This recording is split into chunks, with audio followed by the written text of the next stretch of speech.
ಮಾಡ್ತಾ ಇದ್ದೀವಿ ಮತ್ತು ಸಾಂಗ್ಸ್ಗಳು ಇನ್ನೂ ಶೆಡ್ಯೂಲ್ ಇಟ್ಕೊಳ್ತಾ ಇದ್ದೀವಿ ಮತ್ತು ಒಟ್ಟು ಒಂದು 57 ದಿವಸ ಶೂಟ್ ಮಾಡಬೇಕು ಅಂತ 57ರಿಂದ 50 ದಿವಸದಲ್ಲಿ ಸಿನಿಮಾ ಮಾಡಬೇಕು ಅಂತ ಅಂದ್ಕೊಳ್ತಾ ಇದ್ದೀವಿ. ಸಾಧು ಕೋಕಿಲ್ ಅವರು ಮ್ಯೂಸಿಕ್ ಮಾಡ್ತಾ ಇದ್ದಾರೆ, ಕಾಯ್ಕಿಣಿ ಮತ್ತು ಯೋಗರಾಜ್ ಭಟ್ರು ಹಾಡು ಬರೀತಾ ಇದ್ದಾರೆ. ಐಂದ್ರಿತಾ ರೈ ಮತ್ತು ಕಿಟ್ಟಪ್ಪ ಅವ್ರದ್ದು ಫಸ್ಟ್ ಕಾಂಬಿನೇಷನ್ನು. ಐಂದ್ರಿತಾ ಅವರು ದುಬೈ ಕನ್ನಡ ಸಂಘದ ಕಾರ್ಯಕ್ರಮಕ್ಕೆ ಅಂತ ಹೋಗಿರೋದ್ರಿಂದಾಗಿ ಇಲ್ಲಿ ಅವರಿಲ್ಲ. 1ನೇ ತಾರೀಕಿಂದ ಅವರು ಶೆಡ್ಯೂಲ್ ಸ್ಟಾರ್ಟ್ ಆಗ್ತಾ ಇದೆ. So she will be joining as soon as possible with us. So ಇದು ಮೂಲ ವಿಚಾರಗಳು.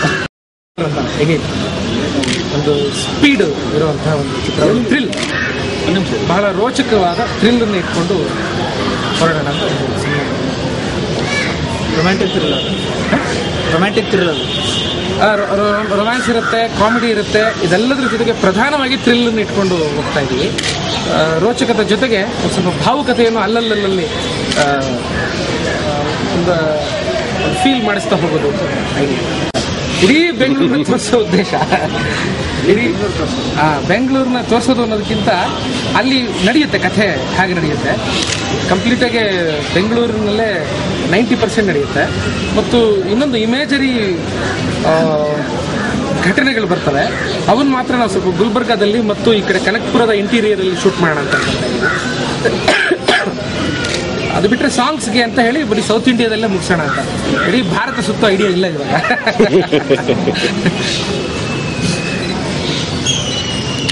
ವಿಜಯ ಕರ್ನಾಟಕದಲ್ಲಿ ಪತ್ರಿಕೆಯಲ್ಲಿ ಒಂದು ವೀರಭದ್ರಪ್ಪ ಬಿಸ್ಲಳ್ಳಿ ಅನ್ನೋ ಒಂದು ಆರ್ಟಿಕಲ್ ಬರೆದಿತ್ತು ಸರ್.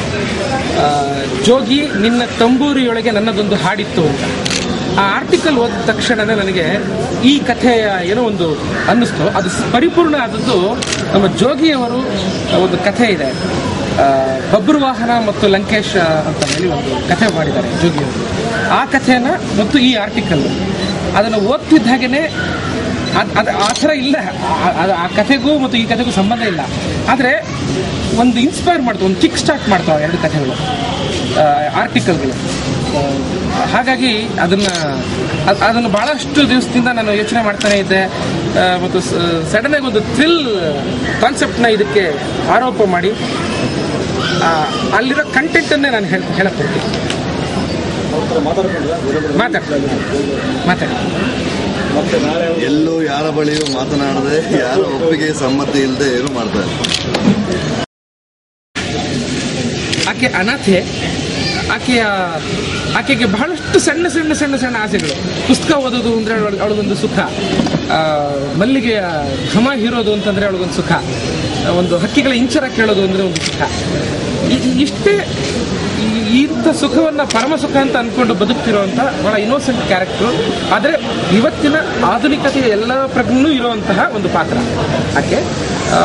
ಆಕೆ ಹೀರೋನ ವಿತೌಟ್ ಎನಿ ಕಂಡೀಷನ್ಸ್ ಪ್ರೀತಿಸ್ತಿರ್ತಾಳೆ. ಒಂದು ಮುಗ್ಧವಾದ ಪ್ರೀತಿ.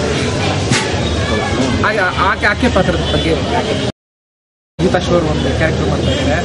ಆಮೇಲೆ ಇಡೀ ಚಿತ್ರದಲ್ಲಿ ಬಹಳಷ್ಟು ಸಣ್ಣ ನೂರಾರು ಪಾತ್ರಗಳಿದ್ದಾವೆ, ಬಹಳ ಪುಟ್ಟ ಪಾತ್ರಗಳು. ಅದರಲ್ಲಿ ರಂಗಭೂಮಿಯ ಹೊಸ ಮುಖಗಳನ್ನು ನಾನು ಒಂದು ಆಲ್ಮೋಸ್ಟ್ ಒಂದು ಮುಕ್ಕಾಲು ಭಾಗ ಅವ್ರನ್ನ ಉಪಯೋಗಿಸ್ತಾ ಇದ್ದೀನಿ. ನಮ್ಮ ಸ್ವಯಂವರ ಚಂದ್ರು ಅವರು, ಆಮೇಲೆ ವೀಣಾ ಸುಂದರ್ ಅವರು, ಶರತ್ ಲೋಹಿತಾಶ್ವ ಅವರು, ಧರ್ಮೇಂದ್ರ ಅರಸ್ ಅವರು, ಸುಚೀಂದ್ರ ಪ್ರಸಾದ್ ಅವರು, ಆ್ಯಂಡ್ ಇವರೆಲ್ಲ ಒಂದು ಒಂದು ಒಟ್ಟಾರೆ ಓಟದ ಲಯಕ್ಕೆ ಹರೀಶ್ ರಾಯಪ್ಪ ಅವರು, ಇವರುಗಳೆಲ್ಲರೂ ಒಂದೊಂದು ಪಾತ್ರಗಳನ್ನು ಆ್ಯಡ್ ಆಗ್ತಾ ಇದ್ದಾರೆ. ಏಕ್ ದಿನ ಕಾ ಸುಲ್ತಾನ್ ನಮ್ಮ ಟ್ಯಾಗ್ ಲೈನ್ ಸಿನಿಮಾ ಬಗ್ಗೆ ಹೇಳೋ ಥರ ಅವನ ಆಸೆ ಆಕಾಂಕ್ಷೆಗಳೆಲ್ಲವೂ ಅವತ್ತಿನ ಮಟ್ಟಿಗೆ ಸೀಮಿತವಾಗಿರುತ್ತೆ. ದುಡಿಬೇಕು, ಅವತ್ತಿನ ದಿನ ತುಂಬ ಮಜವಾಗಿ ಕಳಿಬೇಕು, ಸುಖವಾಗಿರಬೇಕು. ಆಮೇಲೆ ಕಷ್ಟಪಟ್ಟು ದುಡಿಯೋದ್ರಲ್ಲಿ ಏನು ಮಜಾ ಇಲ್ಲ, ಅನಾಯಾಸವಾಗಿ ಹಣ ಸಂಪಾದನೆ ಚೆನ್ನಾಗಿ ಮಾಡಬೇಕು ಅನ್ನೋ ಥರದೊಂದು ಆಸೆ ಇಟ್ಕೊಂಡು ಒಬ್ಬ ಹುಡುಗ ತಗೊಂಡೆ. ನಿರ್ದೇಶಕರು ಹೇಳಿದ್ದಾನೆ, ಇವತ್ತಿನ ಕಾಲಘಟ್ಟದಲ್ಲಿ ಈಗ ನಡೀತಾ ಇರೋ ಕೆಲಸಗಳು ಸಕ್ಸಸ್ಗೆ ಮತ್ತು ಹಣ ಸಂಪಾದನೆಗೆ ಶಾರ್ಟ್ಕಟ್ ಉಪಯೋಗಿಸಿದ್ರೆ ಅದರಿಂದ ಆಗೋ ದುಷ್ಪರಿಣಾಮಗಳು ಏನಾಗಬಹುದು. ಅದಕ್ಕೆ ಶಾರ್ಟ್ಕಟ್ ಇಲ್ಲ. ನಾವು ಶ್ರಮ ಹಾಕ್ತೀರಾ ಅದರೆಡೆಗೆ ಒಂದು ತುಂಬ ಭಕ್ತಿಯಿಂದ ಧೈರ್ಯದಿಂದ ಆ ಕಡೆ ನಡೀದೇ ಇದ್ದರೆ ನಮಗೆ ಮಧ್ಯದಲ್ಲಿ ಸಿಗುವಂಥ ಒಂದಷ್ಟು ಹರ್ಡಲ್ಸ್ ಯಾವ ಥರ ಆಗ್ಬೋದು. ಹರ್ಡಲ್ಸ್ ಸಿಕ್ಕಿದ್ರೂ ಕೂಡ ನಾವು ರೀಚ್ ಆಗೋ ಗೋಲು ತುಂಬ ಸ್ಟ್ರಾಂಗ್ ಆಗಿರುತ್ತೆ ಅನ್ನೋದನ್ನು ಲೈನ್ ಇಟ್ಕೊಂಡು ಅವನಿ ಸಬ್ಮಿಟ್ ಮಾಡಿದ್ದಾರೆ. ಕಥೆ ಜಯತೀರ್ಥ ಅವರು ನಾನು ಫಸ್ಟ್ ಟೈಮ್ ಕೇಳಿದಾಗ ಈಗ ಒಂದು 9 ತಿಂಗಳ ಮುಂಚೆ ಕೋಕೋ ಶೂಟಿಂಗ್ ಮಾಡಬೇಕಾದ್ರೆ ಜಯತೀರ್ಥ ಈ ಲೈನ್ ಹೇಳಿದ್ರು. ಅವತ್ತು ಒಳಗಡೆನ ಆತ್ಮ ಅದೇ ಕತೆ ಇಟ್ಕೊಂಡಿದ್ವಿ.